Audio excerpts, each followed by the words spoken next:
Welcome to it's UTV. నేను మీ నాగరాజ్ బైట్శెట్టిని. ఏరు దాటేంత వరకు ఓడమల్లన్న, ఏరు దాటిన తర్వాత బోడి మల్లన్న చందాన తయారైంది ప్రస్తుత కూటమి ప్రభుత్వంలోని తెలుగుదేశం పార్టీ పరిస్థితి. అంటే 2024 ఎన్నికల సమయంలో డబ్బున్న వారికి టికెట్లు ఇవ్వాలనుకున్నారు, లేక అభ్యర్థులు లేకనో, కొంతమంది వైసీపీ నుంచి వచ్చిన వారికి చివరి నిమిషంలో సూట్ కేసులు పట్టుకొచ్చిన వారిని కావచ్చు, ఇతరత్ర మార్గాల్లో వచ్చిన వారిని కావచ్చు, పొలోమంటూ టికెట్లు ఇచ్చేశారు. అందులో కొంతమంది గెలిచారు, కొంతమంది ఓడిపోయారు. ఓడిన వారంతా ఇప్పుడు కోవర్టులు ఉంటున్నారు. మరి గెలిచిన వారు ఏమవుతారో మనకు తెలియదు. తెలుగుదేశం పార్టీలోనే ముందు నుంచి ఉండి ఆ పార్టీ టికెట్తో ఓడిపోయిన వారిని కూడా కోవర్టులుగా అభివర్ణిస్తున్నారన్నమాట. అసలు ఈ సంస్కృతి ఏంటి, ఎందుకు ఇలా మాట్లాడుతోంది తెలుగుదేశం పార్టీ అధిష్టానం కావచ్చు, ఆ పార్టీలోని కొంతమంది నాయకులు? ఇది ఏమన్నా ఒక ఎత్తుగడనా లేక వ్యూహమా? ఏంటి ఈ పరిస్థితి? ఈ కోవర్టుల పరిస్థితి ఏంటి, ఈ కోవర్టుల గురించి వ్యాఖ్యలు ఏంటి అన్న వివరాలు చర్చించుకోవడానికి మన స్టూడియోలో ఉన్నారు it's UTV CEO, political analyst అయిన శివరాచార్య గారు. హాయ్ రాచార్య గారు, నమస్తే. నమస్తే. అసలు ఏంటి కోవర్టులు అనేది? రాజకీయాల్లో కోవర్టులను సర్వసాధారణంగా మనం వింటుంటాం అనమాట అప్పుడప్పుడు, కానీ ఇప్పుడు అది ఎక్కువ అయిపోయింది. అంటే ఎప్పుడు అంటే, ఏదైతే అన్నమయ్య జిల్లా తంబళ్లపల్లి నియోజకవర్గం మొలకల్ చెరువులో నకిలీ మద్యం తయారీ డెన్ బయటపడిన తరువాత దానికి ముఖ్యంగా సూత్రధారి పాత్రధారి అయిన జయచంద్రారెడ్డి, టీడీపీ తంబళ్లపల్లి నియోజకవర్గ ఇన్ఛార్జ్ జయచంద్రారెడ్డి, దానికి సూత్రధారుడు, కర్త కర్మ క్రియ అని తెలిసిన తర్వాత జయచంద్రారెడ్డి ఒక కోవర్టు. అతను పెద్దిరెడ్డి రామచంద్రారెడ్డి, పెద్దిరెడ్డి ద్వారకనాథ్ రెడ్డి సోదరుల ముఖ్య అనుచరుడు. ఒక పథకం ప్రకారమే జయచంద్రారెడ్డి టీడీపీలోకి వచ్చి టికెట్ తెచ్చుకొని పార్టీని భ్రష్టు పట్టిస్తున్నాడు. తర్వాత దీని వెనక జోగి రమేష్ ఉన్నాడని వినిపించింది. ఇప్పుడు కొత్తగా ఇంకా ఆ కోణంలో డిస్కషన్ చేస్తే కొత్తగా ఒక ఆడియో లీక్ అయింది. ఒక మహిళ ఏదో సీఎస్తో మాట్లాడుతున్నట్టుగా, అదేదో గెస్ట్ హౌస్కు వాళ్ళు వచ్చిపోయేవారు. దాంట్లో చెల్లాబాబు పేరు కూడా కలిపారు. జయచంద్రారెడ్డి, చిన్నబాబు, పెద్దబాబు అని ఒక ఇద్దరు వాళ్ళు, వాళ్ళు కొద్దిగా పెద్ద ఫ్యామిలీ వాళ్ళు వచ్చేవారు. వాళ్ళతో పాటు చెల్లాబాబు కూడా వచ్చేవాడని ఆ మహిళ చెప్పడము, దీంతో చెల్లాబాబు కూడా కోవర్టేనా పెద్దిరెడ్డి రామచంద్రారెడ్డికి అనేది ఒక కొత్త అంశం తెర మీదకి వచ్చింది. ఏంటి అసలు ఎలా చూడొచ్చు అంటారు వీటన్నిటిని కూడా? మనకు రాజకీయాల్లో కోవర్ట్లు అనేది చాలా కాలంగా, ఇప్పుడే కదా, దాదాపు 40 ఏళ్ల పైనుంచి ఉంది. అయితే ఏ పార్టీలో ఉండేదంటే జాతీయ పార్టీల్లో, అంటే ఆ రోజు ప్రధానమైన జాతీయ పార్టీ కాంగ్రెస్ పార్టీలో కోవర్ట్లు ఉంటారనేది సహజంగా అనేది అనమాట. కాంగ్రెస్ పార్టీలో 5-6 మంది టికెట్లు తెచ్చుకునే స్థాయి నాయకులు ఉంటారు. ఆ నాయకులు వాళ్ళకి కావాల్సిన వాళ్ళని తీసుకొచ్చి ఇచ్చుకుంటారంటారు. ఒక జిల్లాకు సంబంధించి టీడీపీని ఇది పచ్చ కాంగ్రెస్ అని అనేవాళ్ళు. ఆయన ఎంపీగా చాలాసార్లు గెలిచారు. ఓపెన్గా చెప్పొచ్చు. మన రాయపాటి సాంబశివరావు గారి గురించి వచ్చేప్పుడు గుంటూరు జిల్లాలో కాంగ్రెస్ ఎక్కడ ఉంది, మొత్తం పచ్చ కాంగ్రెసే కదా ఉండేది. కన్నా లక్ష్మణ ఆ రోజు కాంగ్రెస్లో మంత్రిగా ఉన్న కన్నా లక్ష్మణ వర్సెస్ రాయపాటి సాంబశివరావు ఉంటుంది. కన్నా లక్ష్మణ ఏమో కాంగ్రెస్, రాయపాటి సాంబశివరావు పచ్చ కాంగ్రెస్ అంటూ అట్లాంటి ఆరోపణలు ఉండే. కానీ గెలిచిన పార్టీలో ఓడిపోయిన పార్టీ కోవర్ట్లు ఉన్నారంటాము, లేదా కోవర్ట్ల వల్లనే మేము ఓడిపోయామంటే ఎవరైతే టికెట్ సాధించారో వాళ్ళు ఓడిపోవడానికి టికెట్ సాధించి వాళ్ళ ప్రత్యర్థిని, అంటే ఇక్కడ ఉన్న ఉదాహరణలో పెద్దిరెడ్డి సోదరులని, పెద్దిరెడ్డి రామచంద్రారెడ్డి పొంగనూరు నుంచి, పెద్దిరెడ్డి ద్వారకనాథ్ రెడ్డి తంబలపల్లి నుంచి, వాళ్ళిద్దరూ వాళ్ళ మీద పోటీ చేసిన చెల్లాబాబు, పెద్దిరెడ్డి రామచంద్ర మీద పోటీ చేసిన చెల్లాబాబు, పెద్దిరెడ్డి ద్వారకనాథ్ రెడ్డి మీద పోటీ చేసిన జయచంద్రారెడ్డి, ఇద్దరు కూడా కోవర్ట్లు. దీనివల్ల మేము ఓడిపోయామని చెప్తూ ఉన్నప్పుడు కొంత ఆశాస్పదంగా అనిపిస్తుంది. అది జాతీయ పార్టీలో కాకుండా ప్రాంతీయ పార్టీల్లో అది కొత్తగా వచ్చిన ప్రజారాజ్యం కాదు. ప్రజారాజ్యంలో ఇలాంటి సమస్యలు ఉన్నాయి, కోవర్ట్లు ఉన్నాయని అంటారు. ఆ రోజు వరకు పార్టీలో క్రియాశీలంగా ఉన్న అతను ఓపెన్గా వచ్చి అదే పార్టీ ఆఫీసులో కూర్చొని పార్టీకి వ్యతిరేకంగా మాట్లాడతారు. ఈ పార్టీ ఒక విషవృక్షము, ఇది ఒక అవాంఛనీయ శక్తి లాంటి పదాలు వాడుతారు అదే ఆఫీసులో కూర్చొని. తర్వాత చాలామంది ఎన్నికల బీఫామ్స్ తీసుకొని ఎన్నికల ప్రచారం, అలాంటిది కొత్తగా వచ్చిన పార్టీల్లో ఉంటాయి. అవి 2019లో జనసేన సొంతంగా పోటీ చేసినప్పుడు కూడా వేరే పార్టీ వాళ్ళు అక్కడికి వచ్చారు, బీఫామ్స్ తీసుకున్నారు, వాళ్ళు సరిగా పని చేయలేదు అనేది ఆరోపణలు ఉన్నాయి. కానీ ఇన్ని సంవత్సరాలు సుదీర్ఘంగా, అంటే దాదాపు 83 నుంచి మొదలు పెట్టుకొని దాదాపు 40 ఏళ్ల పైన రాజకీయాల్లో ఉండి ఇన్నిసార్లు అధికారంలో ఉన్న పార్టీ, అందులో 95 నుంచి ఏకపక్షంగా చంద్రబాబు నాయుడు గారి నాయకత్వంలో ఉన్న పార్టీలో కూడా కోవర్ట్ల టికెట్లు సాధించారు అంటే అనేటోళ్ళకి ఎలా ఉన్నా వినేవాళ్ళకి కానీ చూసేవాళ్ళకి కానీ అంత నమ్మశక్యంగా ఉండదు. చంద్రబాబు నాయుడు గారు గొప్ప రాజనీతి వ్యక్తి, విజనరీ, లేదంటే ఇంత ఆలోచన ఉంటుంది అని చెప్తా ఉంటారు. ఒక నాయకుడిని టక్కున అంచనా వేయగల సామర్థ్యం ఉన్న వ్యక్తి చంద్రబాబు నాయుడు అంటారు. అంటే అంత సుదీర్ఘమైన రాజకీయ అనుభవం ఉంది. డక్కా ముక్కిలు తిని వచ్చారు కదా ఆయన కూడా మొత్తం కూడా సో ఇలాంటి రాజకీయ నాయకుడిని మోసం చేసి ప్రత్యర్థి పార్టీ కోవట్టు టికెట్ తెచ్చుకున్నాడు అంటే అది అవమానం ఎవరికైతుందంటే పార్టీ అధ్యక్షుడికి, పార్టీలో ఉన్న ప్రధాన నాయకత్వం. అది వైఫల్యంగా చూడొచ్చు కదా, ఒకవేళ అనుకుంటే కూడా వాళ్ళ వైఫల్యాలు అనుకోవచ్చు కదా. వాళ్ళు చెప్పుకోవాలన్నమాట, మా పార్టీ వైఫల్యం చెందింది, మమ్మల్ని మోసం చేసి తెచ్చుకోగలిగినారు, మేము ఇక్కడ చేసుకోలేకపోయినామని చెప్పుకోవాలి. అది అలాంటిది లేదు, మా వాళ్ళంతా గట్టోళ్ళే, మేమంతా బాగా చేసాం, అయినా మా ఊహకందని స్థాయిలో వాళ్ళు తెచ్చుకున్నారని చెప్పుకోవటం అనేది ఆశాస్పదమైన అంశం. అదే ఇక ప్రధానంగా ఏంటంటే జయచందారెడ్డి గురించి పెద్దగా తెలియని అంశం. అతను ఎవరు అంతవరకు తెలియదు, ఎమ్మెల్యే స్థాయి క్యాండిడేట్ కాదు, అంతకుముందు ఏ పార్టీ తరపున కూడా ఎమ్మెల్యే రేసులో లేడు, ఒక మండలాధ్యక్షుడు కాదు, జెడ్పీటీసీ కాదు, ఏది కాదు. టక్కున టికెట్ తీసుకొచ్చుకున్నారు ఆయన. సరే ఆయన ఎంత తేడాతో ఓడిపోయి 9,000 చిల్లర తోడిపోయారు. మెజార్టీ పరంగా చూస్తే అది చాలా తక్కువ మెజార్టీ. అంతకుముందు 46,000 మెజార్టీ వచ్చింది ద్వారకానాథ్ రెడ్డి తంబలపల్లి నుంచి. అంతకుముందు ఎప్పుడు ఎవరు గెలిచినా కానీ 10-12,000 అంటే దాదాపు అదే రేంజ్లో ఉంది. సరే జయచందారెడ్డి గురించి మనం పెద్ద డెప్త్కి పోసింది కానీ అంత రాజకీయ హిస్టరీ లేదు, చరిత్ర లేదు ఆయన గురించి. ఆయన మంచిగా చెడ ఆయన వైసీపీ అంటే అధికార పార్టీలో ఉన్నప్పుడు అందరూ పని చేసుకుంటూ అందరూ అధికార పార్టీ జెండా కప్పుకొని తిరుగుతూనే ఉంటారు. ఏ కార్యక్రమం జరిగినా 4 బండ్లు డబ్బున్న 4 బండ్లు పెట్టేది, జనాలు పంపిస్తారు, వాళ్ళకి కావాల్సిన ఏర్పాట్లు చేస్తారు, ఖర్చు పెడతారు. వాళ్ళంతా నాయకులు అయిపోరు కదా. ఆ పార్టీలో షైన్ అయ్యే ఎదుటి పార్టీలో టికెట్ తెచ్చుకోగలుగుతారు. ఏంటంటే అక్కడ ద్వారకానాథ్ రెడ్డిని కాదని టికెట్ ఈ జయసింహారెడ్డికి, జయచంద్రెడ్డికి ఇంకొకటికి ఇస్తారా? ఇవ్వరు కదా. సో అట్లా వచ్చిన వాళ్ళని తీసుకొచ్చి పెట్టుకున్నారు. అయితే బాగా ఆశ్చర్యకరం ఏంటంటే దీంట్లో చల్లబాబును కోవట్టు అనటము, అది అధికార పార్టీకి బాగా మద్దతుగా ఉంటుంది అనుకున్న ఒక సంస్థ, ఒక మీడియా హౌస్లో దాని మీద చర్చ జరుపుతూ సీనియర్ ఎడిటర్ కూడా చల్లబాబు కూడా కోవట్ట అని అడగటం కొంచెం ఆశ్చర్యంగా అనిపిస్తుంది అనమాట. చల్లబాబు ఎవరు, చల్లబాబు సామర్థ్యం ఏంటి, ఇదంతా నిజంగా ఈరోజు ఎవరికైనా తెలుసా, చల్లబాబు ఒరిజినల్ పేరేంటో తెలుసా అనేది కూడా ఆశ్చర్యకరం ఉంటుంది అనమాట. అంటే చెల్లాబాబు వాళ్ళ నాన్న చెల్లా ప్రభాకర్ రెడ్డి గారు 1983-85 2 ఎమ్మెల్యే టీడీపీ నుంచి. ఆయన 29లో చనిపోయిన తర్వాత చెల్లాబాబు కదా టికెట్ ఇస్తారు అక్కడ. ఆయన ఓడిపోయాడు పెద్దిరెడ్డి రామచంద్రారెడ్డి గారు. అంటే అప్పుడు పీలేరు అది, అంటే రొంపిచెర్ల మండలం వాళ్ళది. రొంపిచెర్ల మండలం అప్పుడు రొంపిచెర్ల, ఈ సద్దుము, పులిచెర్ల ఇవన్నీ అప్పుడు పీలేరులోనే ఉండేటివి. అప్పుడు రొంపిచెర్ల కావడంతో వాళ్ళు పీలేరు నుంచి పోటీ చేసేవారు. పీలేరు 89 ఓడిపోయిన తర్వాత ఇంకా ఆయనకు 94, 99, 2004లో టికెట్ రాలేదు చల్లబాబుకి. చాలా గ్యాప్ వచ్చేసింది. ఇంకా 2009 పునర్విభజన తర్వాత అది పొంగనూరుకు వచ్చింది. అది పులిచెర్ల, సద్దుము, రొంపిచెర్ల ఇవన్నీ పొంగనూరుకు వచ్చాయి. ఈ పొంగనూరుకు రావడంతో ఇంకా చల్లబాబు ఇక్కడ కావచ్చు, కానీ టికెట్ ఇవ్వలేదు ఆయనకి చంద్రబాబు గారు. ఎందుకు మరి 2009 కావచ్చు, 14 కావచ్చు వెంకటరమణ రాజుకి ఇచ్చారు పొంగనూరు. 19 అనిషారెడ్డి, నూతన కాలువ అనిషారెడ్డి, అమర్నాథ్ రెడ్డి మరదాడి ఇచ్చారు, ఓడిపోయారు. మళ్ళీ 24లో మళ్ళీ ఏమనుకున్నారేమో చెల్ల రామచంద్రారెడ్డి అలియాస్ చల్లాబాబుకి టికెట్ ఇచ్చారు. మరి ఇంత సుదీర్ఘ ప్రయాణం ఉన్నట్లు పొంగనూరులో పోటీదారుల పేర్లు పెద్దిరెడ్డి రామచంద్రారెడ్డి, చెల్లా రామచంద్రారెడ్డి. ఈ చెల్లా రామచంద్రారెడ్డి చెల్లాబాబు. సో చెల్లాబాబు ఒరిజినల్ పేరు చెల్లా రామచంద్రారెడ్డి, పెద్దిరెడ్డి రామచంద్ర పేరు అందరికీ తెలుసు అనమాట.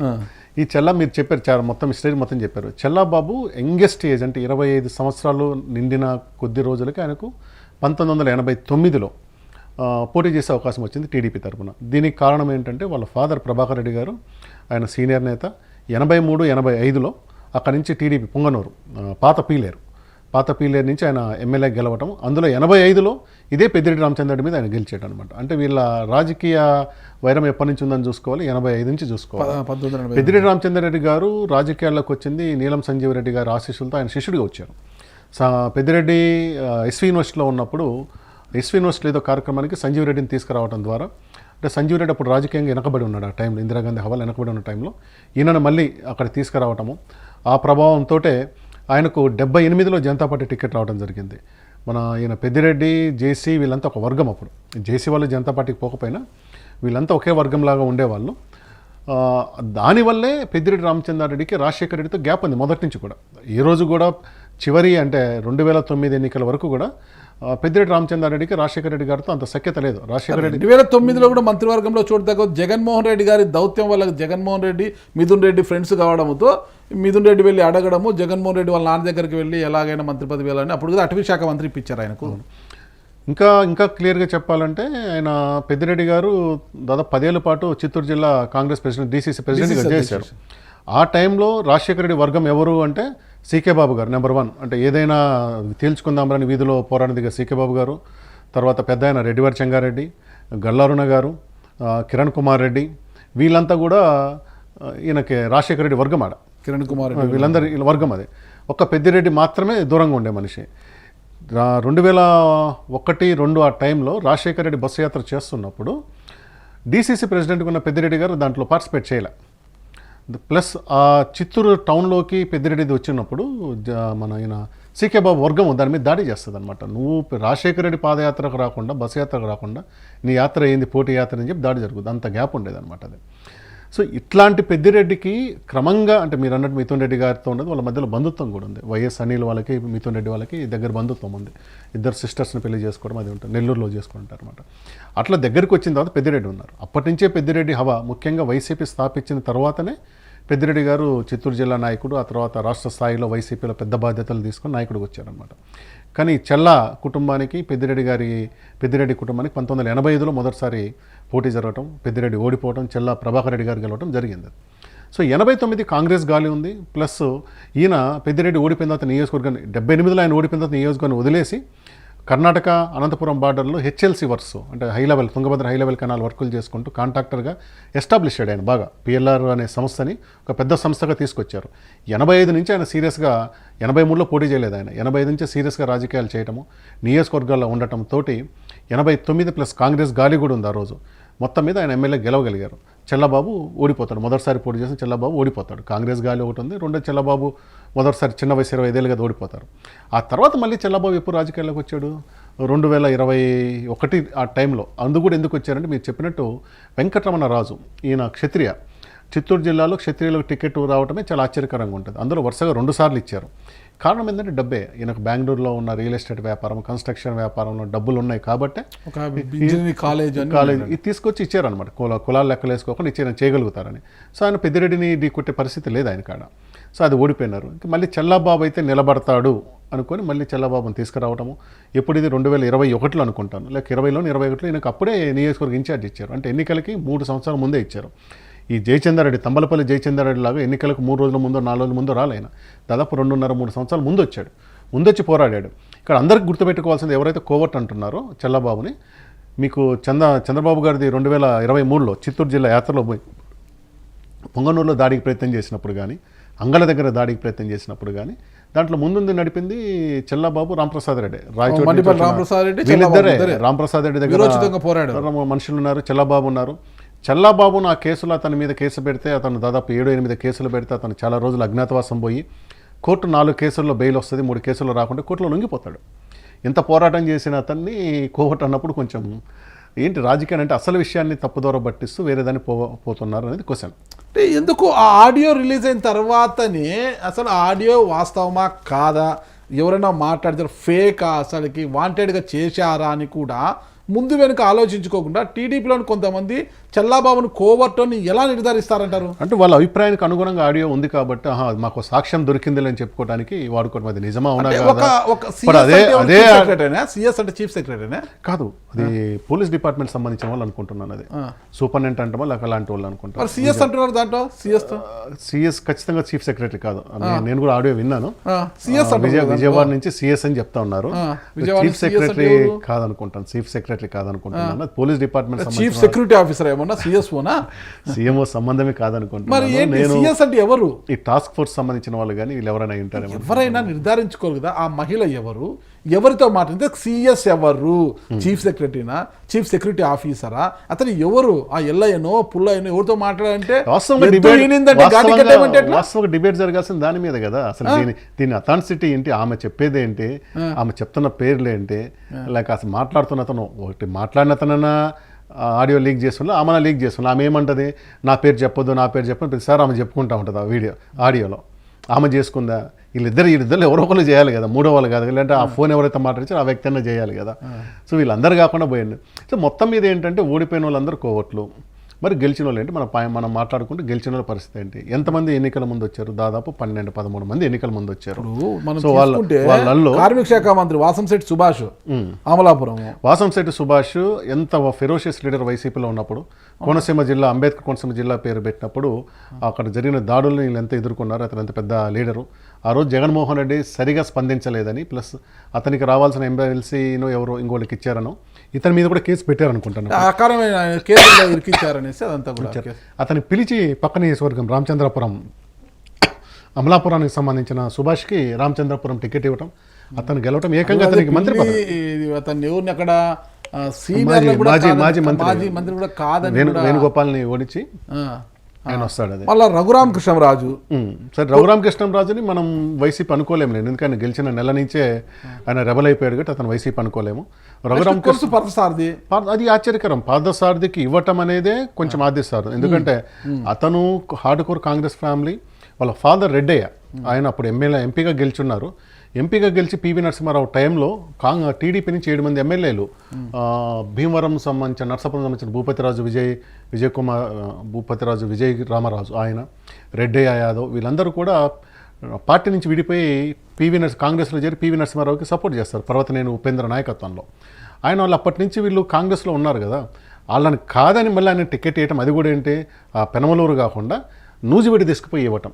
నూజిబీడిలో ఉన్న సీనియర్స్ అప్పటికే ఉన్నారు, చాలామంది టికెట్ ఆస్పిరెంట్స్ ఉన్నారు కదా, వాళ్ళందరినీ కాదని ఇవ్వటం, గెలిచిన తర్వాత మంత్రి పదవి ఇవ్వటం, అందరికీ ఆశ్చర్యకరం. మంత్రి పదవి ఇవ్వటం, సుభాష్కి మంత్రి పదవి, ఆ తర్వాత ఈయనకి పార్థసారథికి మంత్రి పదవి, రెండు. రామనారాయణ రెడ్డికి కూడా మంత్రి పదవి కదా. ఇంకా రామనారాయణ రెడ్డి వీళ్ళనిలా చూడలేము. రామనారాయణ రెడ్డి కాంగ్రెస్లో ఉన్నారు, టీడీపీలో ఉన్నారు, వైసీపీలో ఉన్నారు, మళ్ళీ టీడీపీకి పోయారు. ఆయన ఏంటంటే ఆయన చాలాసార్లు పార్టీ మారారు, ఆయన కారణాలు ఆయనకు ఉండొచ్చు. కాబట్టి రామనారాయణ వీళ్ళ పక్కన పెట్టి మాట్లాడలేదు. యార్లగడ్డ వెంకట్రావు, గన్నవరం ఎమ్మెల్యే వెంకట్రావుని కూడా నేను కొంచెం పాజిటివ్ చూస్తాను, ఎందుకంటే అక్కడ వంశీని ఢీ కొట్టగలిగిన మనిషి ఎవరున్నారు ఆడ. వంశీ మీద వెంకట్రావుని రాజకీయాల్లో తీసుకొచ్చింది ఎవరు? వంశీ అని నానినే కదా, నాని వల్లే వచ్చాడు కదా, నాని వల్లే వచ్చాడు. కానీ ఆ టికెట్ రానప్పుడు అతను రివర్స్ కావటము, వంశీ ఇటు వచ్చిన తర్వాత పోవటము. సో వెంకట్రావుని డైరెక్ట్ ఫైటింగ్ ఉంది కాబట్టి వెంకట్రావుని మనం ఇట్లా అనుకోవడానికి లేదు, ముందు నుంచి కూడా ఆయన పోరాడారు. మనం చల్లాబాబు పట్ల ఎంత చెప్తున్నాం కోవట్ కాడని, వెంకట్రావు పట్ల కూడా కోవట్ కాడని చెప్పాలి, ఎందుకంటే అతను ఫైటర్, గ్రౌండ్లో ఫైటింగ్ జరిగింది. వంశీ ఒక ఆడియో ఫోన్ చేసి చెప్తాడు, వెంకట్రావు ఆల్ ద బెస్ట్ అని బెదిరించేది కూడా ఒకటి ఉంటుంది కదా, నీ ఇంటికి వస్తానని. కాబట్టి అది నిజంగా ఉంది అనుకోవాలి మనం. వేమిరెడ్డి ప్రశాంత్ రెడ్డి, అది ఇప్పుడు నిజంగా మీరు కోవట్ అనాలనుకుంటే ప్రభాకర్ రెడ్డి గారిని ప్రశాంత్ని ఎవరు కోవట్ అనరు. కానీ సంబంధ బాంధవాల రీత్యా వేమిరెడ్డి వైసీపీకి చేసింది ఎంత చేసి ఉంటాడు, ఎన్ని 100 కోట్లు ఖర్చు పెట్టి ఉంటాడు అధికారంలో లేకముందు నుంచి కూడా. ఆ స్థాయి అధికారంలో వచ్చిన తర్వాత కూడా ఎన్ని జిల్లాల ఇన్ఛార్జీలు చేశాడు. ఏ పంచాయతీ జరిగినా ప్రభాకర్ అన్న దగ్గరికి పోండి, ప్రభాకర్ అన్న చూసుకుంటాడు. ఇటు కర్నూలు జిల్లాది కానీ, అనంతపురం కానీ, నెల్లూరు కానీ పంపిస్తున్నాడు కదా. మరి అంత పెద్ద మనిషిని నువ్వు తీసుకొచ్చి చివరి నిమిషంలో తీసుకొచ్చుకొని ఆయనని మన కోవట్ అనకూడదు. కానీ రేపు ఆయన ఉంటాడని నమ్మకం ఏంది? రేపు మీకు ఆయనకు చెడిన రోజు, ఇప్పుడు ప్రశాంత్ రెడ్డికి మంత్రి పదవి వస్తుంది అనుకున్నారు, ఇవ్వలేదు. మరి మీ మీద ఏమంటావు, కొంచెం లోపల గ్యాప్ పెట్టుకొని మళ్ళీ రేపు ఎన్నికల ముందు వెళ్ళిపోరని ఏం లేదా? శాంతింపజేయడం టీటీడీ బోర్డు మెంబర్ ఇచ్చారు. ఆ టీటీడీ బోర్డు ఇంతమంది ఉంది, అదేం పెద్ద విషయం వాళ్ళకి. 2 సార్లు 3 సార్లు గత 5 ఏళ్ళు టీటీడీ బోర్డు మెంబరే కదా వాళ్ళు. మరి కోటంరెడ్డి శ్రీధర్ రెడ్డి ఉన్నారు, ఫైర్ బ్రాండ్. అసలు శ్రీధర్ రెడ్డి కూడా వెంకట్రావు లాంటి వాళ్ళే, ఆయన కూడా పబ్లిక్గానే ఫైట్ చేసుకుంటూ వచ్చినారు. అయితే ఆయన కూడా హార్డ్ కోర్ యాంటీ టీడీపీ, ఆయన జీవితం మొత్తం యాంటీ టీడీపీ అనమాట. రేపు ఇప్పుడు నెల్లూరు జిల్లాలో ప్రధానంగా చూసుకోవాల్సింది అదే. వీళ్ళంతా కూడా యాంటీ టీడీపీ నుంచి వచ్చిన వాళ్ళు, గాలి వచ్చిందని ఇటు వచ్చారు, రేపు అటు మళ్ళీ వెళ్ళరని ఏముంది, వెళ్లే ముందే డ్యామేజ్ చేయరని ఏముంది అధికార పార్టీలకు. గుమ్మనూరు జయరాం గతంలో ప్రజారాజ్యంలో జయరాం ఆశ్చర్యకరం. జయరాం మొదట టీడీపీ తరఫున జెడ్పీటీసీ మెంబరు, అలాంటి అతనికి ప్రజారాజ్యం టికెట్ ఇచ్చింది. హోరాహోరీ జరిగింది అనమాట. 2nd ప్లేస్ ఆ రోజు, Prajarajyam 2nd place, Congress 3rd place. Congress గెలిచింది, Prajarajyam 2nd place, TDP 3rd place, అంత హోరాహోరీ. సో జగన్ గారిలో గెలిచాడు, 2 సార్లు గెలిచాడు, మంత్రి అయ్యాడు. సీట్ ఇవ్వననేసరికి మీరు పిలిచి పక్కన తీసుకురు, మళ్ళీ ఆలూరు కూడా కాదు, గుంతకల్ టికెట్ ఇచ్చారు. గుంతకల్లో ఉన్న సీనియర్ నేతలు సాయినాథ్ గౌడ్ కుటుంబం కానీ వీళ్ళందరినీ కాదని తీసుకొచ్చి ఇచ్చారు కదా. అసలు గుమ్మనూరు జయరాము ఆ రోజు లోకేష్ గారి మీద కావచ్చు, కొడాలి మన లోకేష్ గారి మీద, చంద్రబాబు గారి మీద, అచ్చెన్నాయుడు మీద, ముఖ్యంగా అచ్చెన్నాయుడు మీద ఎలాంటి వ్యాఖ్యలు చేశారో తెలుసు. ఎందుకంటే అంతకుముందు 2014 అచ్చెన్నాయుడు కార్మిక శాఖ మంత్రి, అదే శాఖను గుమ్మనూరు జయరాం చూశారంట. ఈఎస్ఐ కేసులు ఒడబెట్టి ఈఎస్ఐ కేసులు అరెస్ట్ చేయించిందే గుమ్మనూరు జయరాం అచ్చెన్నాయుడిని. అసలు ఇదే గుంతకల్లికి వెళ్ళినప్పుడు చంద్రబాబు నాయుడు గారు జయరామును ఏం మాట్లాడారని కూడా తెలుసు అనమాట. ఈడ బెంచ్ మంత్రి ఉన్నాడు, ఇక్కడ బెంచ్ మంత్రి ఉన్నాడని కూడా ఆరోపణలు చేశారని చేశారు. కానీ ఎన్నికలకు ముందు వచ్చేళ్ళకి అప్పటి వరకు పార్టీని అంటిపెట్టుకొని ఉన్న గౌడ్ ఫ్యామిలీ, జితేంద్ర గౌడ్ను కాదని, ఆ కుటుంబానికి కాదని గుమ్మనూరు జయరాంకి టికెట్ అది ఎందుకు ఇచ్చారు అంటే గెలిస్తే మంచి వాళ్ళు ఓడిపోయినారు కూడా కోర్టు అంటే అది ఈ రోజు అనేది ఇంకొక సంవత్సరం 2 ఏళ్ళ తర్వాత మళ్ళీ కొత్త చర్చ వస్తుందేమో చూడాలి. ఓకే, అదే రాజకీయాల్లో నేను అనేది కోర్టు అనే పదాన్ని చాలా జాగ్రత్తగా వాడాలి. ఈ రోజు ఏదో మీరు అన్నట్టు మొదట్లో వాగు దాటం కోసం ఓడడం వల్ల నేను వాడిన తర్వాత అంటే కుదరదు అది. ఎందుకంటే ఎంత రికార్డు ఉంటుంది కదా, రేపు మళ్ళీ తిరిగి కౌంట్ వేస్తారు కదా. మరి ఆ రోజు అని లేదంటే ఏ రోజుకి ఆ రోజు మీరు కోట్ల సంఖ్యను ఏమైనా రాసుకుంటా ఉన్నారా? అది ఎట్ట అవుతుంది? అది కోనే రాజమూలం చూడండి, ఓ ఇష్యూలో చాలా ఇష్యూస్ ఉంటాయి రాజకీయాల్లో. ఆ ఇష్యూ వచ్చే పక్కన పెట్టేశారు అతన్ని కూడా, ఆ విధంగా చూసారు పక్కన పెట్టేశారు అతన్ని. ఆదిమూలం అతను కూడా వైసీపీ నుంచి వచ్చిన వ్యక్తే కదా. ఆదిమూలము అత్యంత కాంట్రవర్సీ ఉన్నది వైసీపీలో ఉన్నప్పుడు, అందుకే టికెట్ రాలేదు. ఆ రోజు అంతవరకు ఉన్న హేమలత, తర్వాత సిరిచందన్, ఇప్పుడు అమ్మాయికి ఏదో పోస్ట్ ఇచ్చారు. వీళ్ళందరూ చివరి నిమిషం వరకు ఉన్నారు కదా, వాళ్ళ సర్వేలు ఐవీఆర్ కాల్స్ సెల్లు అన్నింటిలో ఉన్నారు కదా. అసలు ఆదిమూలం పేరు యాడ్ వచ్చింది, చివరిలో తీసుకొచ్చి ఇచ్చారు కదా ఆయనకి. సో ఆదిమూలం కూడా వచ్చారు. తర్వాత ఆయన ఎంత కాంట్రవర్సీ మీకు ఇక్కడ చూసుంటారు ఆ వీడియోలో, అదే పార్టీకి సంబంధించిన వాళ్ళు రాయటాలు ఇవన్నీ. సో అదే మరి మన దగ్గర ఉంటే మంచి, పక్కన దగ్గర పడితే కోవట్ అనుకుంటే మాత్రం. మరి మండిపల్లి రాంప్రసాద్ రెడ్డి ఒక ఫైర్ బ్రాండ్, అసలు రాయచోటి రాముడు ఆయన రాముడు అంటుంటారు, ఒక ఫైర్ బ్రాండ్. ఈరోజు రవాణా శాఖ మంత్రిగా ఉన్నాడు ఆయన. మరి ఆయన పరిస్థితి అంటారు, ఆయన అంగళ్ళు ఇష్యూలో కావచ్చు, పొంగును విషయంలో ఆయన ఒక హీరోలాగా కనిపించాడు టీడీపీకి, అందుకే టికెట్ వచ్చింది. ఈరోజు మంత్రి కూడా అయిపోయాడు కదా, మరి ఎలా చూడొచ్చు అంటారు? సో రాంప్రసాద్ రెడ్డిని మంత్రి పదవి అంటే ఫస్ట్ టైం ఎమ్మెల్యే మంత్రి పదవి ఇవ్వటము అనేది సరే వాళ్ళ అంతర్గత విషయం. అక్కడ వాళ్ళు చూశారు అన్నమయ్య జిల్లా ఏర్పడటమే రాంప్రసాద్ రెడ్డి. వైసీపీలో చాలా ఇబ్బంది పెట్టారు ఆయన్ని. అతను ఆయన ఎదగనీయకుండా గడికోట శ్రీకాంత్ ఆయన ఎప్పటికప్పుడు అడ్డుకుంటూ వచ్చాడు ఆయన ఎదుగుదలని. అసలు అంటే కాంగ్రెస్ పార్టీలోనే రాంప్రసాద్ రెడ్డి శ్రీకాంత్ కన్నా శ్రీకాంత్ అమెరికాలో ఉన్నప్పుడు శ్రీకాంత్ వల్ల గడికోట మోహన్ రెడ్డి ఎమ్మెల్యే లక్కిరెడ్డిపల్లికి. అప్పటికే రాంప్రసాద్ రెడ్డి యూత్ నాయకుడు, మంచి నాయకుడు. రాయచోటి నియోజకవర్గంలో ఒక యూత్ నాయకుడు మండిపల్లి నాగిరెడ్డి గారు వాళ్ళ నాన్నగారు ఉన్నారు. వాళ్ళ నాన్నగారు 2004లో టికెట్ రావాల్సింది కాంగ్రెస్ పార్టీ రాంప్రసాద్కి, అయితే 6 నెలలు ఏదో తక్కువ ఉందని చివరి నిమిషంలో రాజశేఖర రెడ్డి గారు వాళ్ళ అక్క శ్రీలతారెడ్డి గారికి టికెట్ ఇవ్వడము, ఆమె ఓడిపోవడం, తర్వాత ఈయన నియోజకవర్గ ఇన్ఛార్జ్గా చేయడము, యూత్ లీడరు, పెద్ద పెద్ద నాయకులతో మంచి పరిచయాలు ఉండేవి. ఆ తర్వాత జగన్మోహన్ రెడ్డికి శ్రీకాంత్ రెడ్డికి అప్పుడు ఆయన అమెరికా నుంచి వచ్చినాక ఉన్న బంధాలతో శ్రీకాంత్ రెడ్డిని అప్రూవ్ చేస్తూ రాంప్రసాద్ని ఎక్కడికెక్కడ అనదొక్కుతూ వచ్చారు. అదంతా కూడా తట్టుకోలేక ఆయన టీడీపీలోకి వెళ్ళిపోయాడు. తట్టుకోపోవడం అంటే ఏముండదు, మీరు చెప్పిందంటే చరిత్రే. ఒకరికి అవకాశం వస్తుంది కదా. సో శ్రీకాంత్ జగన్ రెడ్డికి సన్నిహితుడు, మిత్రుడు. సో ఆబ్వియస్గా శ్రీకాంత్ని కాదని రాంప్రసాద్ టికెట్ వచ్చే పరిస్థితి లేదు. సో ఇక్కడ టీడీపీలో నమ్మకంగా చెప్పినారు కాబట్టి అటు పోయారు. ఫెరోషియస్ పర్సన్, ఫైటింగ్ ఉంది, స్పిరిట్ ఉంది కాబట్టి ఫైట్ చేసినాడు, అవకాశాన్ని ఉపయోగించుకున్నాడు. అంగళ రోజులు అతను లేకుండా ఉంటే చాలా ఎక్కువ హింస జరిగి ఉండేది, అది చూపించాడు కాబట్టి వస్తుంది అది. అయితే ఇక్కడ చంద్రబాబు నాయుడు గారు చాణక్యం చూపించారు. ఉమ్మడి చిత్తూరు జిల్లా చూసినప్పుడు అమర్నాథ్ రెడ్డి, నూతనకాల రామకృష్ణారెడ్డి కొడుకుగా, ఆయన ఎమ్మెల్యే ఎంపీగా 3 సార్లు గెలిచారు అమర్నాథ్ రెడ్డి. సో ఆయన వైసీపీకి పోయి గెలిచి మళ్ళీ ఎన్నికొచ్చారు. 14లో వైసీపీ తరఫున గెలిచి మళ్ళీ 17కి ఎన్నికొచ్చి మినిస్టర్ కూడా అయ్యారు కదా. అప్పటి నుంచి చిత్తూరు జిల్లా రాజకీయం మొత్తం ఆయన చూస్తున్నాడు. తర్వాత కిరణ్ కుమార్ రెడ్డి బీజేపీ తరఫున ఎంపీగా చేసి కిరణ్ కుమార్ తమ్ముడు కిషోర్ కుమార్ రెడ్డి ఎమ్మెల్యే గెలిచాడు. సో మరి అమర్నాథ్ రెడ్డికి మినిస్టర్ వస్తుందా లేక కిరణ్ కుమార్ రెడ్డి అంటే సీఎం ఫ్యామిలీ కదా, మీకు అక్కడ ఆ రోజు చిత్తూరు జిల్లా దాంట్లో అంటాడు అనమాట, నువ్వెవరు అనటానికి కిరణ్ కుమార్ రెడ్డి తండ్రి కిరణ్ కుమార్ రెడ్డి సీఎం, నేను సీఎం, ఈ జిల్లాలో ఇద్దరం సీఎంలు చేసినాము, నువ్వు కిరణ్ కుమార్ రెడ్డి మీద మాట్లాడతావని చెప్పి ఇలా మిథున్ వీళ్ళని చంద్రబాబు నాయుడు ప్రచారంలో అంటాడు అనమాట. అది సో అలాంటి ప్రచారం చేసినప్పుడు కిరణ్ కుమార్ రెడ్డి తమ్ముడు కంటే ఆయన కిరణ్ కుమార్ రెడ్డి ఓడిపోయినాడు కాబట్టి కిషోర్కి ఏమైనా మినిస్టర్ ఇస్తారా, లేదా పాతకాలం లాయాలిటీ ఉంది కాబట్టి అమర్నాథ్ రెడ్డికి ఇస్తారన్నట్టుగా ఉండేది. అయితే వీళ్ళిద్దరిని కాదని టక్కున రాంప్రసాద్ రెడ్డిని తీసుకురావటం అనేది అక్కడ చంద్రబాబు నాయుడు చాణక్యం ఉంది. ఎందుకంటే వీళ్ళిద్దరిని బ్యాలెన్స్ చేయడం కష్టం. ఇంకోటి కూడా జరిగింది ఉంది ఇక్కడ. మీరు మరి అమర్నాథ్ రెడ్డి ఈరోజు టీడీపీ తరఫున ఎమ్మెల్యే ఆయన. మరి అమర్నాథ్ రెడ్డి గత ఎన్నికల్లో అనీషా రెడ్డి తన సొంత తమ్ముడు శ్రీనాథ్ రెడ్డి వైఫ్ అనీషా రెడ్డికి టికెట్ తెచ్చుకున్నారు కదా. పెద్దిరెడ్డి మీద ఆమె కదా ప్రత్యర్థి పొంగనూరులో. మరి ఆమె ఎన్నికలకు 10-15 రోజుల ముందట భార్య ఎన్నికల ముందు 10-15 రోజుల ముందట పోయి వాళ్ళు వైసీపీలో చేరినారు కదా. శ్రీనాథ్ రెడ్డి ఆమె ఇద్దరు చేరినారు కదా. మీ అమర్నాథ్ రెడ్డి సొంత తమ్ముడు అతని భార్య అంటే మీ 2019 అభ్యర్థి వాళ్ళిద్దరు కూడా ఉన్నారు కదా. మరి ఇప్పుడు వీళ్ళని కూడా ఏమంటారు, మరి అమర్నాథ్ రెడ్డి అటు పంపించాడు అంటారా? మేబీ వాళ్ళ వల్లే ఒక 3-4 వేల ఓట్లను పడి ఉంటాయా? కరెక్ట్.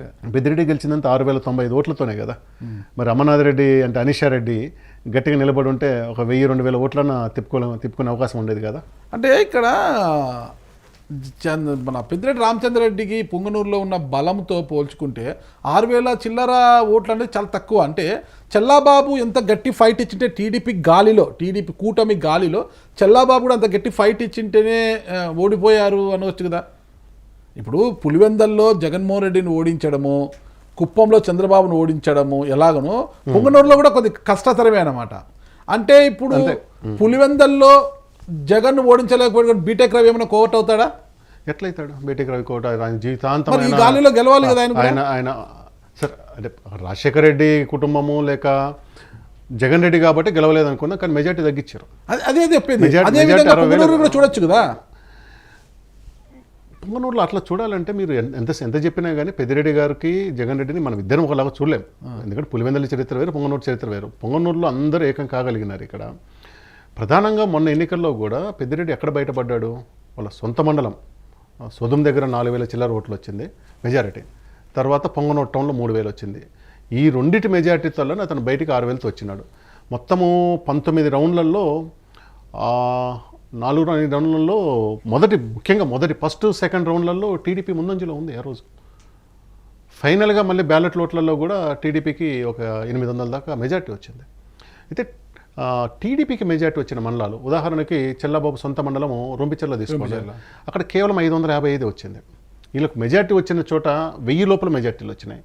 పెద్దిరెడ్డికి మెజార్టీ వచ్చిన 2 చోట్ల, ముఖ్యంగా 2 చోట్ల, ఒక చోటనేమో 4,000 చిల్లర సొంత మండలంలో సుధంలో, ఇంకో చోట పొంగనూరు టౌన్లో వచ్చింది. మిగిలిన చోట ఆయన కూడా 300-400 వచ్చింది. ఆ మెజార్టీతోనే అతను 6,000తో బయటపడగలిగారు. లేదంటే అక్కడ పెద్దిరెడ్డి ఓడిపోయిండేటోడు కదా. లేదా ఇంకోటి కూడా ఆశ్చర్యకరమైన ఉంది. నాకు తెలిసి మొన్న ఎన్నికల్లో ఎక్కడ కూడా ఎక్సెప్ట్ పులివెందుల టౌన్ తప్పితే ఏ మున్సిపాలిటీ అర్బన్ ప్లేస్లో కూడా వైసీపీకి మెజార్టీ రాలే. కానీ ఇక్కడ పొంగనూరులో మాత్రము పెద్దిరెడ్డికి దాదాపు 3,500-600 మెజార్టీ వచ్చింది. ఆ మెజార్టీ వల్లనే వీళ్ళు బయటగలిగారు. అసలు ఇక్కడ అందరికన్నా ఆశ్చర్యంగా మాట్లాడుకోవాల్సింది ఏంటంటే పెద్దిరెడ్డి రామచంద్రను ఓడించేదే లక్ష్యం అనుకుని చంద్రబాబు నాయుడు బీసీవై పార్టీ రామచంద్ర యాదవ్ని అతన్ని తీసుకొచ్చి అతని క్యాండిడేట్ని చేసి ఉంటే ఫలితం ఎలా ఉండేదనేది డిబేటబుల్. ఖచ్చితంగా ఆయనకు మొన్న 5,000 ఓట్లు వచ్చినాయి. కాంగ్రెస్ క్యాండిడేట్ కూడా యాదవే, మురళీకృష్ణ యాదవ్ ఉంటే ఆయనకు కూడా 3,500 ఓట్లు వచ్చినాయి. వీళ్ళిద్దరు ఓట్లను కలిపి ఉంటే పెద్దిరెడ్డి గారు ఓడిపోయినట్టులేమో. అయితే అక్కడ ఏం చెప్తారంటే టీడీపీ వాళ్ళు రామచంద్ర యాదవ్ని మేము అడిగినాము, కానీ ఆయన 12 టికెట్లు అడిగినాడు. మొత్తం నాది పెద్ద పార్టీ, నాకు 12 టికెట్లు ఇవ్వాలన్నాడు, దానివల్ల సర్దుబాటు చేయలేకపోయినామంటారు. ఇప్పుడు పోయిన ఎన్నికల్లో చూడండి, రామచంద్ర యాదవ్ జనసేన తరపున పోటీ చేస్తే 16,000 ఓట్ల చిల్లర వచ్చినాయి కదా. సో ఆ ఓట్లని యాస్టేజ్కి ఇటు ట్రాన్స్ఫర్ అయ్యి ఉంటే పెద్దిరెడ్డి గారు ఓడిపోయిండేటారు. పోతే మనకు కృష్ణా జిల్లా మైలవరం నియోజకవర్గం వసంత వెంకట కృష్ణప్రసాద్. అసలు ఆయన రాజకీయ నాయకుడిగా 2019 ఎన్నికల వరకు ఎవరు కూడా ఆయన రాజకీయ నాయకుడిగా చూడరు ఆయన్ని. సరే, మరి ఆ రోజు జగన్మోహన్ రెడ్డి గారి పిలుపు మేరకు వచ్చారా, అలాంటి ఆయనే వచ్చాడు? ఆయన ఒక వ్యాపారవేత్త, బిల్డర్. ఆయన కన్స్ట్రక్షన్ కంపెనీ ఉంది ఇక్కడ హైదరాబాద్లో. ఆయన ఒక వ్యాపారవేత్త. ఆయన 2018లో రావడము, 19లో అసలు అక్కడికి జోగి రమేషే బరిలో ఉంటాడేమంటే జోగి రమేష్ని పెడనకు పంపించి వసంత కృష్ణప్రసాద్ టికెట్ ఇచ్చి ఆయన గెలిచారు. మళ్ళీ ఆయన మరి మంత్రివర్గంలో చోటు రాలేదనో ఇంకొక విధంగానో, లేదంటే అక్కడ తలసిల రఘురాము, జోగి రమేష్ ఇతరుల యొక్క ప్రాధాన్యత ఎక్కువైపోయి వాళ్ళ చొరబాటు ఎక్కువైందనో ఆయన మనస్తాపం చేసి టీడీపీలోకి వెళ్ళాడు. అది కూడా ఎన్నికలకు ముందు. ఆయన వెళితే అసలు టీడీపీని అంటిపెట్టుకొని తొలి నుంచి టీడీపీ ఆవిర్భావం నుంచి కూడా అంటిపెట్టుకున్న దేవినేని ఉమామహేశ్వరరావుని కాదని, ఆ కుటుంబాన్ని కాదనేసి మళ్ళా పార్టీ నుంచి వైసీపీ నుంచి చివరి నిమిషంలో టీడీపీలోకి వచ్చిన వసంత వెంకట కృష్ణప్రసాద్కి టికెట్ ఇచ్చారు. ఆయన గెలిచాడు. మరి పరిస్థితి ఇప్పుడు ఆయన కూడా వైసీపీ నుంచి వచ్చిన వ్యక్తి కదా, ఆయన ఎలా చూస్తారు మళ్ళీ వీళ్ళు? ఇప్పుడు అదే ఈ వాదన కోర్టు అంటే చివరి నుంచి వచ్చిన వాళ్ళంతా కోర్టులు అంటే మీరు చెప్పిన మంచి ఉదాహరణ. వసంత కృష్ణప్రసాద్ ఫ్యామిలీ మొదట వాళ్ళు టీడీపీతో మొదలైన, అంటే ఇంతకుముందు కాంగ్రెస్లో ఉన్నారు, టీడీపీ అభివృద్ధి టీడీపీలో ఉండి ఆయన వసంత నాగేశ్వరరావు గారు హోమ్ మినిస్టర్ కూడా ఉన్నారు, హోమ్ మినిస్టర్ కూడా చేశారు. ఆయన 88లో ఎన్టీఆర్ గారు క్యాబినెట్ని రద్దు చేసినప్పుడు వసంత కృష్ణప్రసాద్ గారు కోస్తా ప్రాంతం నుంచి, అంటే సెంట్రల్ కోస్తా, ముద్రగడ పద్మనాభం గారు పైనుంచి, అంటే గోదావరి జిల్లాల నుంచి, తెలంగాణ నుంచి జానారెడ్డి, రాయలసీమ నుంచి కేఈ కృష్ణమూర్తి, ఈ నలుగురు కలిసి తెలుగునాడు అని ఒక పార్టీనే పెట్టారు. 3 ప్రాంతాల నుంచి 3 ప్రతినిధులు తెలుగునాడుని పెట్టారు. విపరీతమైన పోరాటం చేశారు. చివరిలో ఎన్నికల ముందు కాంగ్రెస్లో చేరి కాంగ్రెస్ తరఫున గెలిచారు. అప్పటి నుంచి కాంగ్రెస్లో ట్రావెల్ అవుతూ వచ్చినారు. అయితే మధ్యలో వాళ్ళకు అనుకున్న అవకాశాలు రాకపోవడం వల్ల కృష్ణప్రసాద్ టీడీపీ పోయారు. 2019 ముందు ఇది గుంటూరు టికెట్ అయితే ఇవ్వకపోవడం వల్ల ఆయన మళ్ళీ ఇటు రావడం జరిగింది. అది అయితే కృష్ణప్రసాద్ గారికి వ్యాపార రీత్యా సంబంధం లేనిది ఎవరితోటి, ఏ పార్టీ వాళ్ళతో సంబంధం లేదు. వైసీపీలో ఉన్న టాప్ 3-4 నాయకులతో ఇతనికి ఆర్థిక లావాదేవీలు లేవా, సంబంధాలు లేవా? మరి ఇతని కోసం దేవినేని కుటుంబాన్ని, అందులో దేవినేని ఉమా 5 ఏళ్ళు మినిస్టర్ చేశారు, ఇరిగేషన్ కీలకమైన మినిస్టర్ చేశారు. ఆ కుటుంబం నెహ్రూ గారు ఎన్టీఆర్తో ఉన్నప్పుడు ఆయన కజిన్ లేక బయట చెప్తే కానీ ఇలా సొంత తమ్ముడే అనుకుంటారు వెంకటరమణ, దేవినేని రమణను కూడా వాళ్ళని. అంటే ఎందుకంటే దేవినేని నెహ్రూకి ఒక కుడి భుజంగా పనిచేసిన వెంకటరమణ ఆ రోజు డివేట్ అయిపోయి చంద్రబాబు వర్గంలో రావటం, మినిస్టర్ అవటం, మన ట్రైన్ యాక్సిడెంట్లో చనిపోవడం జరిగింది. ఆయన చనిపోయిన తర్వాత ఉమామేశ్వరం మొదలయ్యారు. అప్పటి నుంచి ఆ కుటుంబం కంటిన్యూ అవుతుంది కదా. అలాంటి లాయాలిటీని పక్కన పెట్టి మరి వసంత కృష్ణప్రసాద్ని తీసుకొచ్చి ఎలా పెట్టారు ఆయనకి? సో మరి ఈయన రేపు భవిష్యత్తులో కృష్ణప్రసాద్ గారు పొలిటికల్ ఫ్యామిలీ అంత సీనియర్ పొలిటీషియన్ కాదు, ఆయనకి పొలిటీషియన్ మైండ్ సెట్ వచ్చింది. పొలిటికల్ ఫ్యామిలీ అంటే అంత రాజకీయాలు అంత ఎమోషన్లు ఉండకూడదు. అంత ఎమోషన్లు ఉంటే కష్టం చేయటం. సో మరి ఇప్పుడు రేపు ఈయన అనుకున్నది ఇక్కడ జరగకపోతే, లేదా రేపు దేవినేని వర్గం తరపున ఒత్తిడి వస్తే రేపు టికెట్ కోసం మళ్ళీ దేవినేనితో పోటీ పడాలి కదా వీళ్ళు. మరి అప్పుడేం చెప్తారు వీళ్ళు?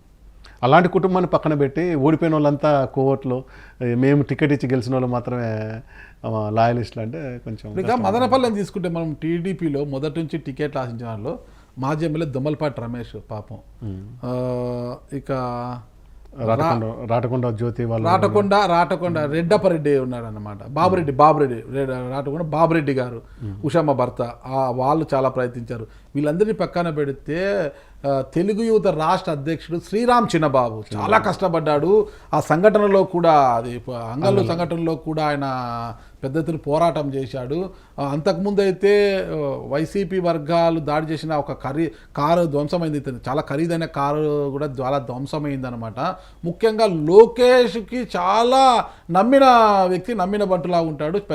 చంద్రబాబు కావచ్చిన కాదు, శ్రీరామ్ చిన్నబాబు బీసీ సమాజ వర్గము, వాళ్ళు వచ్చేసి తొగట వీరు అనుకుంటారు, చేనేత కిందికి వస్తారు. అతను చాలా మంచి వ్యక్తి, యువకుడు, మార్కెట్ కమిటీ చైర్మన్గా కూడా చేసిన అనుభవం ఉంది, అన్నీ ఉన్నాయి. మరి అతన్ని వీళ్ళందరినీ కాదని కాంగ్రెస్ పార్టీ నుంచి చివరి నిమిషంలో వచ్చిన షాజాన్ బాషాకి టికెట్ ఇచ్చారనమాట.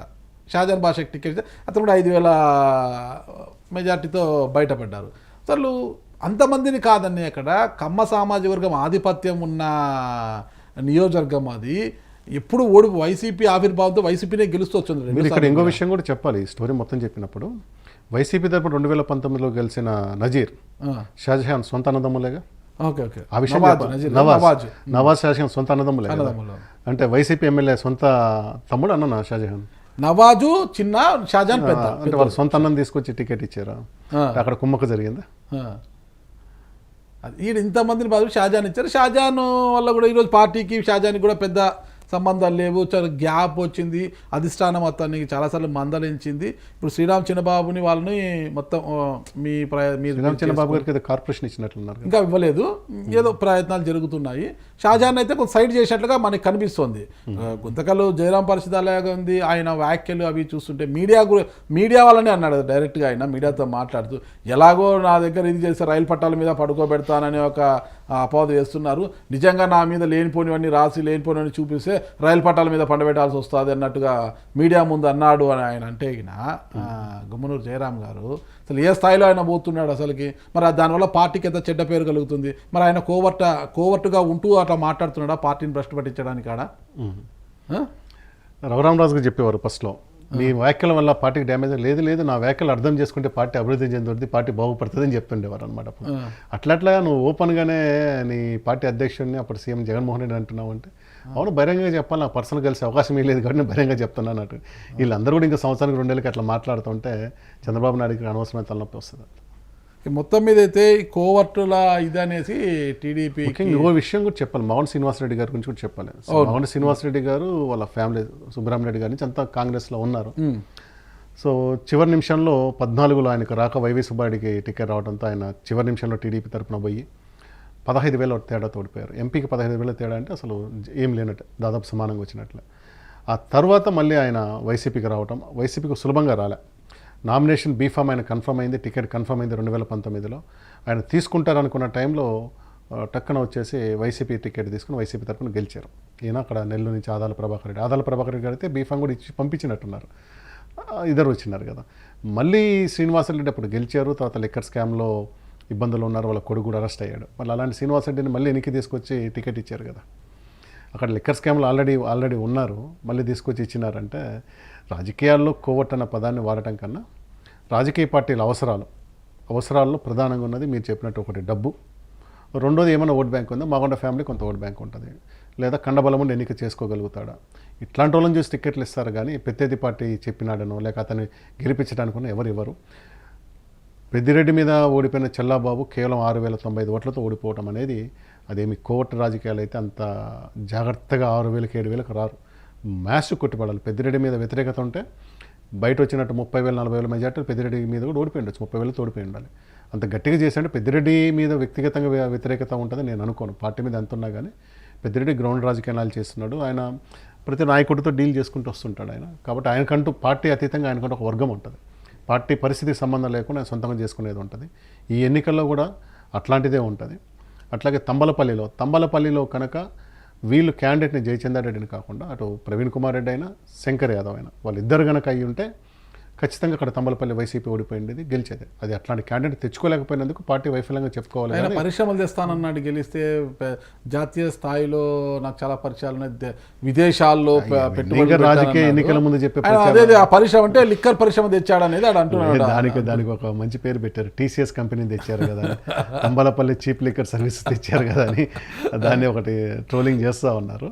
అవన్నీ సహజంగానే చెప్తానే ఉంటారు. కాబట్టి రాజకీయాల్లో కొంచెం విమర్శలు చేసేటప్పుడు ఆచిదూచి చేస్తే మంచిది. ఎందుకంటే పార్టీకి ఏమాత్రం లాభపడని జయచంద్రకి టికెట్ ఇచ్చిన వీరు 2023 అంటే ఎమ్మెల్సీ ఎలక్షన్స్ జరిగితే ఉండవల్లి శ్రీదేవి, మేకపాటి చంద్రశేఖర్ రెడ్డి, ఉదయగిరి ఎమ్మెల్యే వాళ్ళు పాపం వీళ్ళకి టికెట్ ఓట్లు వేసి ఎమ్మెల్సీని గెలిపించిన పాపానికి వాళ్ళని పార్టీ నుంచి సస్పెండ్ చేశారు.